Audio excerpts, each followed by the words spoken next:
नमस्कार. मी शरद गोसावी, अध्यक्ष, महाराष्ट्र राज्य माध्यमिक आणि उच्च माध्यमिक शिक्षण मंडळ.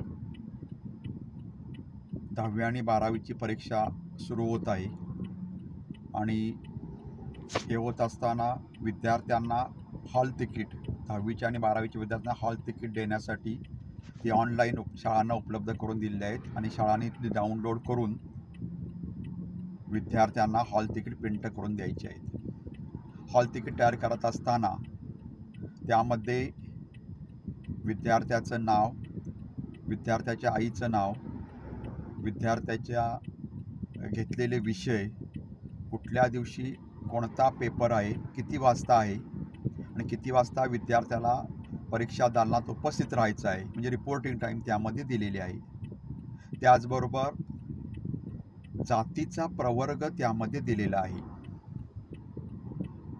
विद्यार्थ्यांना 10वी नंतर किंवा 12वी नंतर शिष्यवृत्तीसाठी समाज कल्याण विभाग असेल, आदिवासी विभाग असेल, या विभागांना आपल्याला विद्यार्थ्यांची माहिती द्यावी लागते. त्यानुसार त्यांना शिष्यवृत्ती मिळत असते. त्यामध्ये विद्यार्थ्यांच्या शाळेच्या जनरल रजिस्टरवर किंवा ज्युनियर कॉलेजच्या जनरल रजिस्टरवर जर प्रवर्ग व्यवस्थित असेल तर ती शिष्यवृत्ती विद्यार्थ्याला मिळण्यास सहज शक्य होतं. तसेच विद्यार्थी किंवा पालकांना आपला शाळेच्या जनरल रजिस्टरमध्ये किंवा ज्युनियर कॉलेज जनरल रजिस्टरमध्ये जातीचा प्रवर्ग कोणता आहे हे कळू शकते. कारण आमच्याकडे अशी अनेक उदाहरणं आहेत की विद्यार्थ्यानं शाळा सोडल्यानंतर किंवा ज्युनियर कॉलेज सोडल्यानंतर विद्यार्थ्याचा जातीचा प्रवर्ग चुकलेला असतो आणि त्यामुळं विद्यार्थ्याला पुढील शिक्षणासाठी अनेक अडचणी येतात. आणि नियमानुसार विद्यार्थ्यानं एकदा 10वी किंवा 12वी सोडली तर विद्यार्थ्याच्या नावामध्ये, विद्यार्थ्याच्या आडनावामध्ये, विद्यार्थ्याच्या आईवडिलांच्या नावामध्ये, विद्यार्थ्याच्या जन्मतारखेमध्ये, विद्यार्थ्याच्या जातीमध्ये कोणताही बदल नियमानुसार करता येत नाही शाळेच्या जनरल रजिस्टरमध्ये. त्यामुळं या हॉल तिकिटाचा उपयोग विद्यार्थ्याच्या पालकांना, तसे विद्यार्थ्यांना आपलं नावाचं स्पेलिंग बरोबर आहे का, आपल्या आईचं नाव बरोबर आहे का, आपली जन्मतारीख बरोबर आहे का, आपल्या जातीचा प्रवर्ग बरोबर आहे का, हे पाहणे अत्यंत महत्त्वाचं आहे. आणि या उदात्त हेतूने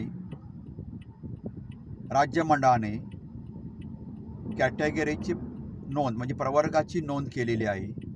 त्यामुळं हे विद्यार्थ्याच्या चांगल्या कारणासाठी केलेलं आहे. जर काही त्यामध्ये चूक असेल तर विद्यार्थ्याच्या जातीच्या प्रवर्गामध्ये चूक असेल, विद्यार्थ्याच्या नावामध्ये चूक असेल तर ती बदल करून देण्यासुद्धा संधी देतो. आणि जर विद्यार्थ्याच्या जातीमध्ये प्रवर्गामध्ये बदल असेल तर असा बदल करण्यासाठी विद्यार्थी शाळेत असताना किंवा ज्युनियर कॉलेजमध्ये असतानाच विद्यार्थ्याला ती करता येतं. यासाठी संबंधित जिल्हा शिक्षणाधिकारी किंवा शिक्षण उपसंचालक यांच्या परवानगीने तो बदल मुख्याध्यापकांना करता येतो.